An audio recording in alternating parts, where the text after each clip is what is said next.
صلاح الدین ایوبی اپنے کمرے میں بیٹھا علی بن سفیان سے رپورٹ لے رہا تھا۔ اس کے دو نائب بھی موجود تھے۔ یہ رپورٹیں کچھ اچھی نہیں تھیں۔ علی بن سفیان نے بغاوت کے خدشے کا اظہار کیا تھا، جس پر غور ہو رہا تھا۔ دربان گھبراہٹ کے عالم میں اندر آیا اور بتایا کہ ایک سپاہی ایک زخمی لڑکی کو اٹھائے باہر کھڑا ہے، کہتا ہے یہ لڑکی امیر مصر سے ملنا چاہتی ہے۔ یہ سنتے ہی علی بن سفیان کمان سے نکلے ہوئے تیر کی طرح کمرے سے نکل گیا۔ اس کے پیچھے صلاح الدین ایوبی دوڑا۔ اتنے میں لڑکی کو اندر لے آئے۔ صلاح الدین ایوبی نے کہا، طبیب اور جراح کو فوراً بلاؤ۔ لڑکی کو صلاح الدین ایوبی نے اپنے پلنگ پر لٹا دیا۔ ذرا سی دیر میں پلنگ پوش خون سے لال ہونے لگا۔ کسی کو نہ بلاؤ، لڑکی نے نحیف آواز میں کہا۔ میں اپنا فرض ادا کر چکی ہوں۔ تمہیں زخمی کس نے کیا ہے؟ زکوئی؟ علی بن سفیان نے پوچھا۔ پہلے ضروری باتیں سن لو، زکوئی نے کہا۔ شمال مشرق کی طرف سوار دوڑا دو۔ دو سوار جاتے نظر آئیں گے۔ دونوں کے چوغے بادامی رنگ کے ہیں۔ ایک کا گھوڑا بادامی اور دوسرے کا سیاہ ہے۔ وہ تاجر لگتے ہیں۔ ان کے پاس سالار ناجی کا تحریری پیغام ہے جو عیسائی بادشاہ فرینک کو بھیجا گیا ہے۔ ناجی کی یہ سوڈانی فوج بغاوت کرے گی۔ مجھے اور کچھ بھی معلوم نہیں۔ تمہاری سلطنت سخت خطرے میں ہے۔ ان دو سواروں کو راستے میں پکڑ لو، تفصیل ان کے پاس ہے۔ بولتے بولتے زکوئی کو غشی آنے لگی۔ دو طبیب آ گئے۔ انہوں نے زکوئی کا خون بند کرنے کی کوششیں شروع کر دیں۔ اس کے منہ میں دوائیں ڈالی جن کے اثر سے وہ بولنے کے قابل ہو گئی۔ وہ ضروری پیغام دے چکی تھی۔ اس کے بعد اس نے دوسری ساری باتیں سنائی، مثلاً ناجی نے عروش کے ساتھ کیا باتیں کی تھی، اسے کس طرح اپنے کمرے میں بھیج دیا گیا تھا، ناجی کا غصہ اور بھاگ دوڑ، دو سواروں کا آنا وغیرہ۔ پھر اس نے بتایا کہ اسے کچھ علم نہیں کہ اس پر حملہ کرنے والا کون تھا۔ وہ موضوع دیکھ کر ادھر ہی رپورٹ دینے کے لیے آ رہی تھی کہ پیچھے سے کسی نے اسے خنجر گھونپ دیا۔ اس نے اپنا خنجر نکال کر حملہ آور پر حملہ کیا۔ حملہ آور کی چیخ بتاتی تھی کہ وہ کوئی عورت ہے۔ اس نے حملے کی جگہ بتائی۔ اسی وقت اس جگہ آدمی دوڑا دیے گئے۔ زکوئی نے کہا کہ وہ زندہ نہیں ہو سکتی۔ اس کے خنجر اس کے سینے اور پیٹ میں لگے تھے۔ خون رک نہیں رہا تھا۔ زیادہ تر خون تو پہلے ہی بہہ گیا تھا۔ زکوئی نے صلاح الدین ایوبی کا ہاتھ پکڑا اور چپ کر کہا، اللہ آپ کو اور آپ کی سلطنت کو سلامت رکھے۔ آپ شکست نہیں کھا سکتے۔ مجھ سے زیادہ کوئی نہیں بتا سکتا کہ صلاح الدین ایوبی کا ایمان کتنا پختہ ہے۔ پھر اس نے علی بن سفیان سے کہا، میں نے کوتاہی تو نہیں کی۔ آپ نے جو فرض مجھے سونپا تھا وہ میں نے پورا کر دیا ہے۔ تم نے اس سے زیادہ پورا کیا ہے۔ علی بن سفیان نے اسے کہا، میرے تو وہم و گمان میں بھی نہ تھا کہ ناجی اس حد تک خطرناک کارروائی کرے گا اور تمہیں جان کی قربانی دینی پڑے گی۔ میں نے تمہیں صرف مخبری کے لیے وہاں بھیجا تھا۔ کاش میں مسلمان ہوتی، زکوئی نے کہا۔ اس کے آنسو نکل آئے۔ اس نے کہا، میرے اس کام کا جو بھی معاوضہ دینا ہے وہ میرے اندھے ماں باپ اور سدا بیمار ماں کو دے دینا۔ ان کی معذوریوں نے مجھے 12 سال کی عمر سے رقاصہ بنا دیا تھا۔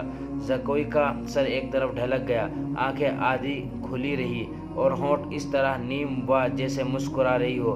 طبیب نے نبض پر ہاتھ رکھا اور صلاح الدین ایوبی کی طرف دیکھ کر سر ہلایا۔ زکوئی کی روح اس کے زخمی جسم سے آزاد ہو گئی تھی۔ صلاح الدین ایوبی نے کہا، یہ کسی بھی مذہب کی تھی، اسے پورے اعزاز کے ساتھ دفن کرو۔ اس نے اسلام کے لیے جان قربان کی ہے، یہ ہمیں دھوکہ بھی دے سکتی تھی۔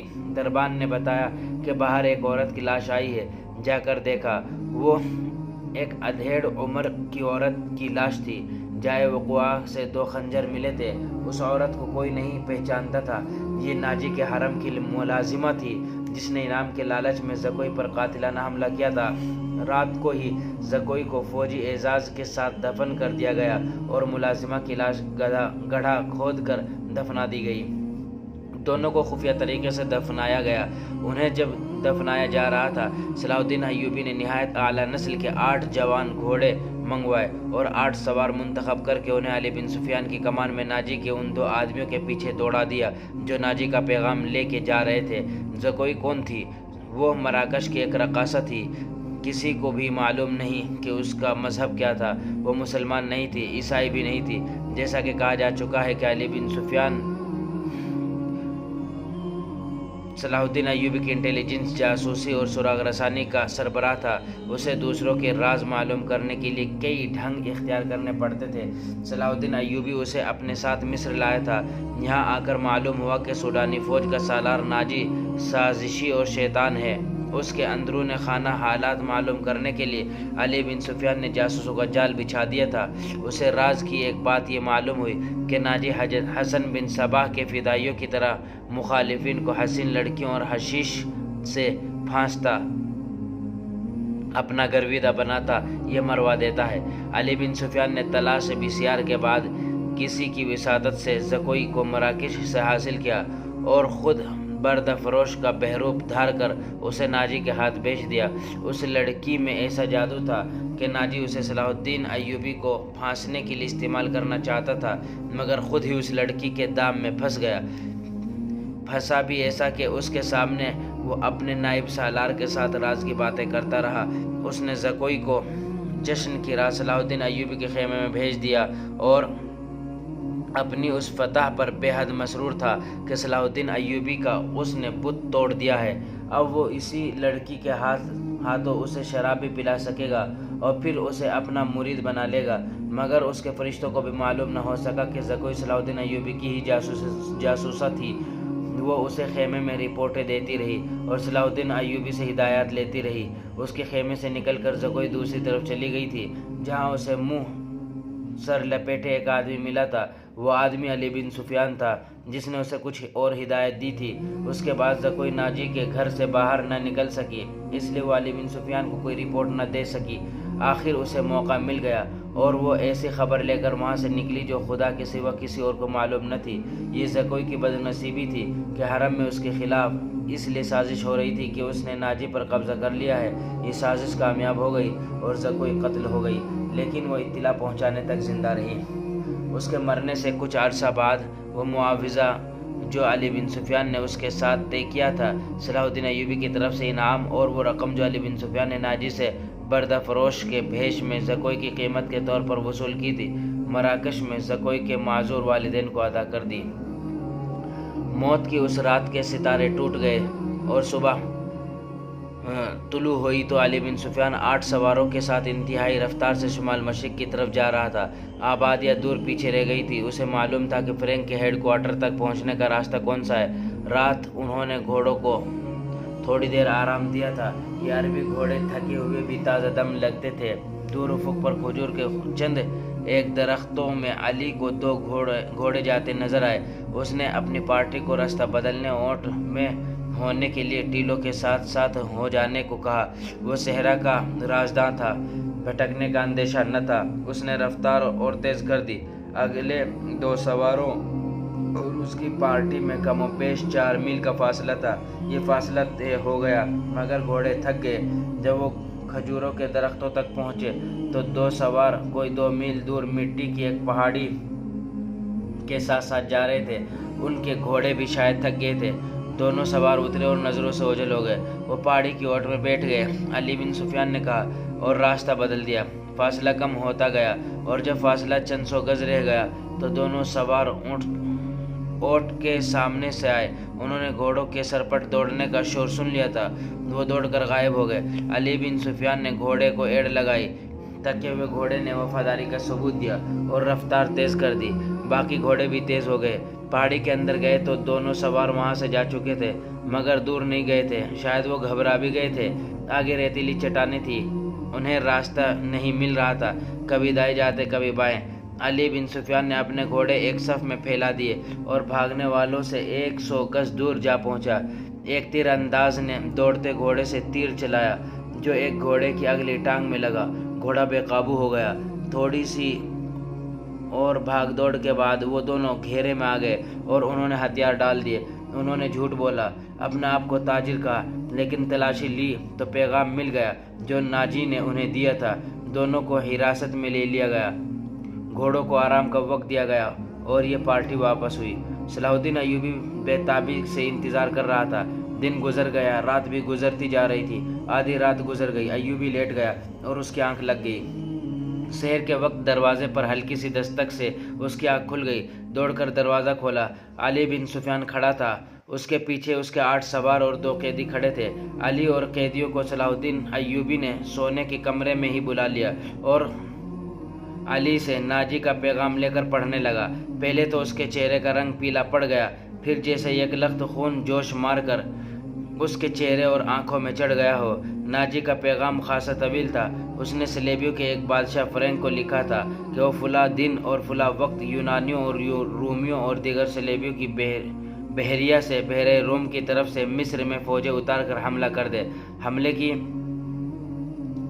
اطلاع ملتے ہی 50,000 سوڈانی فوج امیر مصر کے خلاف بغاوت کر دے گی۔ مصر کی نئی فوج حملے اور بغاوت کا بیک وقت مقابلہ کرنے کے قابل نہیں۔ اس کے عوض ناجی نے تمام تر مصر یا مصر کے بڑے حصے کی حکمرانی کی شرط پیش کی تھی۔ صلاح الدین ایوبی نے پیغام لے جانے والے دونوں سواروں کو تہہ خانے کی قید میں ڈال دیا اور اسی وقت اپنی نئی فوج کا دستہ بھیج کر ناجی اور اس کے 3 نائبین کو ان کے مکانوں میں نظر بند کر کے پہرا لگا دیا۔ ناجی کے حرم کی تمام عورتیں آزاد کر دی گئی، اس کے ذاتی خزانے کو سرکاری خزانے میں ڈال دیا گیا اور ساری کارروائی خفیہ رکھی گئی۔ صلاح الدین ایوبی نے علی بن سفیان کی مدد سے ناجی کے اس خط میں جو پکڑ لیا گیا تھا حملے کی تاریخ کو مٹا کر اگلی تاریخ لکھ دی۔ 2 ذہین آدمیوں کو یہ پیغام دے کر شاہ فرینک کی طرف روانہ کر دیا گیا۔ ان آدمیوں کو یہ ظاہر کرنا تھا کہ وہ ناجی کے پیغمبر ہیں۔ انہیں روانہ کر کے اس سوڈانی فوج کو مصری فوج میں مدغم کرنے کا حکم روک لیا۔ 8ویں روز پیغمبر واپس آ گئے۔ وہ ناجی کا پیغام دے آئے اور فرینک کا جواب ناجی کے نام لے آئے تھے۔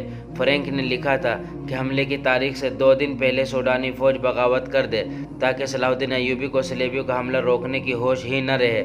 علی بن سفیان نے صلاح الدین ایوبی کی اجازت سے ان 2 پیغمبروں کو نظر بند کر دیا۔ یہ باعزت نظر بندی تھی جس میں ان دونوں کے آرام اور بہترین خوراک وغیرہ کا خصوصی انتظام کیا گیا تھا۔ یہ ایک احتیاطی تدبیر تھی تاکہ یہ راز فاش نہ ہو جائے۔ صلاح الدین ایوبی نے بحیرہ روم کے ساحل پر ان مقامات پر اپنی فوج کو چھپا دیا جہاں سلیبیوں کی بحریہ کو لنگر انداز ہونا اور فوجیں اتارنی تھی۔ اس نے ان مقامات سے دور اپنی بحریہ میں چھپا دی۔ حملے میں ابھی کچھ دن باقی تھے۔ ایک مورخ سراج الدین نے لکھا ہے کہ سوڈانی فوج نے سلیبیوں کے حملے سے پہلے ہی بغاوت کر دی جو صلاح الدین ایوبی نے طاقت سے نہیں بلکہ ڈپلومیسی اور حسن سلوک سے دبا لی۔ بغاوت کی ناکامی ایک وجہ یہ بھی تھی کہ باغیوں کو اپنا سالار ناجی کہیں نظر نہیں آیا تھا اور اس کا کوئی نائب بھی سامنے نہ آیا۔ وہ سب قید میں تھے۔ مگر ایک اور مورخ ہیتیاچی لکھتا ہے کہ سوڈانی فوج نے حملے کے بہت بعد بغاوت کی تھی۔ تاہم یہ دونوں مورخ باقی واقعات پر متفق نظر آتے ہیں۔ دونوں نے لکھا ہے کہ صلاح الدین ایوبی نے ناجی اور اس کے نائبین کو قید میں سزائے موت دے کر رات کے وقت گمنام قبروں میں دفن کر دیا تھا۔ ان دونوں مورخوں نے اور تیسرے مورخ لینپون نے بھی سلیبیوں کی بحریہ کے اعداد و شمار ایک ہی جیسے لکھے ہیں۔ وہ لکھتے ہیں کہ خط میں دی ہوئی تاریخ کے عین مطابق سلیبیوں کی بحریہ جس میں فرینک کی، یونان کی، رومیوں کی اور سسلی کی بحریہ شامل تھی متحدہ کمان میں بحیرہ روم میں نمودار ہوئی۔ مورخوں کے اعداد و شمار کے مطابق جنگی جہازوں کی تعداد 150 تھی۔ اس کے علاوہ 12 جنگی جہاز بہت بڑے تھے۔ ان میں مصر میں اتارنے کے لیے فوج تھی۔ اس فوج کا سلیبی کمانڈر ایملرک تھا۔ جن بادبانی کشتیوں میں رسد تھی ان کی تعداد کا صحیح اندازہ نہیں کیا جا سکا۔ جہاز 2 قطاروں میں آ رہے تھے۔ صلاح الدین ایوبی نے دفاع کی کمان اپنے پاس رکھی۔ اس نے سلیبیوں کی بحیرہ کو ساحل کے قریب آنے دیا۔ سب سے پہلے بڑے جہاز لنگر انداز ہوئے۔ اچانک ان پر آگ برسنے لگی۔ یہ منجنیقوں سے پھینکی ہوئی مشعلیں تھیں اور آگ کے گولے اور ایسے تیر بھی تھے جن کے پچھلے حصے جلتی ہوئی مشعلوں کی مانند تھے۔ مسلمانوں کی برسائی ہوئی اس آگ نے جہازوں اور کشتیوں کے بادبانوں کو آگ لگا دی۔ جہاز لکڑی کے بنے ہوئے تھے، فوراً جل اٹھے۔ ادھر سے مسلمانوں کے چھپے ہوئے جہاز آ گئے، انہوں نے بھی آگ ہی برسائی۔ یوں معلوم ہوتا تھا جیسے بحیرہ روم جل رہا ہو۔ سلیبیوں کے جہاز رخ موڑ کر ایک دوسرے سے ٹکرانے اور ایک دوسرے کو جلانے لگے۔ ان میں سے صلیبی فوج سمندر میں کود گئی۔ ان میں سے جو سپاہی ساحل کی طرف آئے وہ سلطان ایوبی کے تیر اندازوں کا نشانہ بنے۔ ادھر نور الدین زنگی نے شاہ فرینک کی سلطنت پر حملہ کر دیا۔ فرینک نے اپنی فوج کو مصر میں داخل کرنے کے لیے خشکی کے ذریعے روانہ کر دیا تھا۔ فرینک صلیبیوں کی بحریہ کے ساتھ تھا۔ اسے اپنے ملک پر حملے کی اطلاع ملی تو بڑی مشکل سے جان بچا کر اپنے ملک میں پہنچا، مگر وہاں کی دنیا ہی بدل گئی تھی۔ بحیرہ روم میں صلیبیوں کا متحدہ بیڑا نظر آتش ہو گیا اور فوج جل کر ڈوب کر ختم ہو گئی۔ صلیبیوں کا ایک کمانڈر ایملرک بچ گیا۔ اس نے ہتھیار ڈال کر صلح کی درخواست کی جو بہت بڑی رقم کے عوض منظور کر لی گئی۔ یونانیوں اور سسلی والوں کے کچھ جہاز بچ گئے تھے۔ صلاح الدین ایوبی نے انہیں اپنے جہاز واپس لے جانے کی اجازت دے دی، مگر راستے میں ایسا طوفان آیا کہ تمام تر بچے کھچے جہاز غرق ہو گئے۔